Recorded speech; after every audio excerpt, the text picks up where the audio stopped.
Hello, welcome back to Fallout 76. The second day of Gamescom 2024, streamed on the Xbox On channel, full credit to them for the footage of course. On the second day, there was a small discussion with the creative director of Fallout 76 about some of the upcoming features.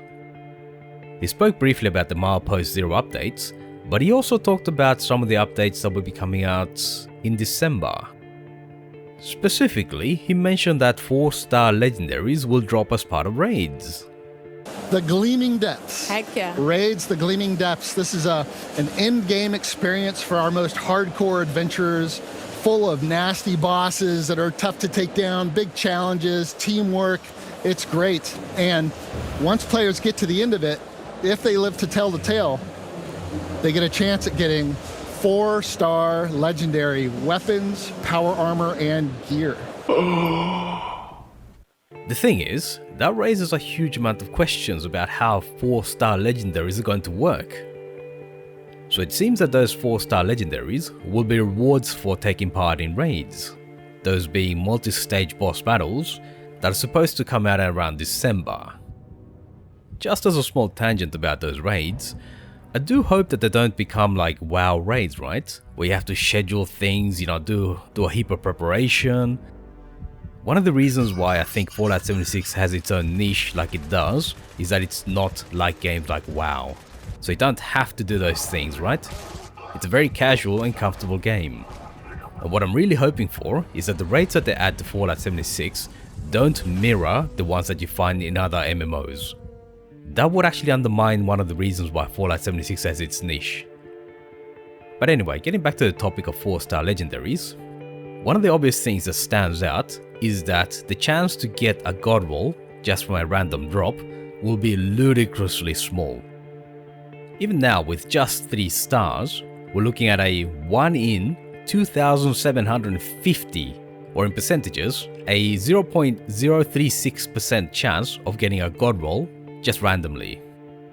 For armor it's even worse, we're looking at a 1 in 5,700 chance. That's 0.017% chance. In other words, ludicrously small. Now let's add the 4th star onto that. We don't know what the properties will be, but imagine that you have 10. That will make it 10 times smaller, right? So the chances will be basically vanishingly small.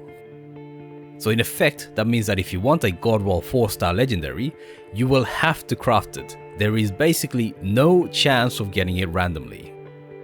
But the problem is that brings up another question. Given that we have to learn the properties before we can craft them, how are you going to learn the 4th star? If the only way to get 4-star legendaries is to do raids, and the chance to learn the plans to craft a legendary star module are 1%, you'd have to do a huge amount of raids just to learn a random 4th star property. A 1% chance to learn a legendary property means that on average you have to scrap 100 items in order to learn one property. But then you also have to take into account how many 4th star properties there will be. So let's say it's 10. Then that means that in order to learn the exact 4th star that you want, on average you'll have to do 1,000 raids. Yeah, you heard that right, 1,000 raids. Now, we don't have much concrete information on how raids will play out, but it seems very likely that we'll be looking at multi-stage and multi-boss battles. So in other words, in order to finish one raid, you'll have to go through several bosses. Each one of which should be similar to the bosses that we have now, if not more powerful. In other words, raids will not be short, simple affairs, right? I don't think you'll be able to just whack one off like you can with expeditions now, right? I'm gonna guess that they'll take maybe 20 minutes at least.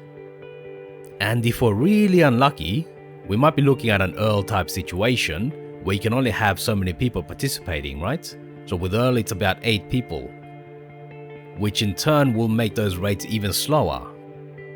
So basically, any kind of customization of 4-star legendaries will be really grindy. But it is possible that they might choose to take an alternate approach by, say, using unique items.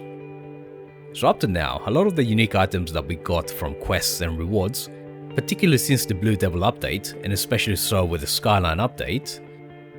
A lot of those unique items have had some kind of hidden property, right? And the way they've been applying those unique effects up to now has been by the cursed system. It might simply be the case that they're moving those effects from the cursed system onto the 4th star. So for example, the Holy Fire has an extra damage and faster fire properties that are part of its cursed effect.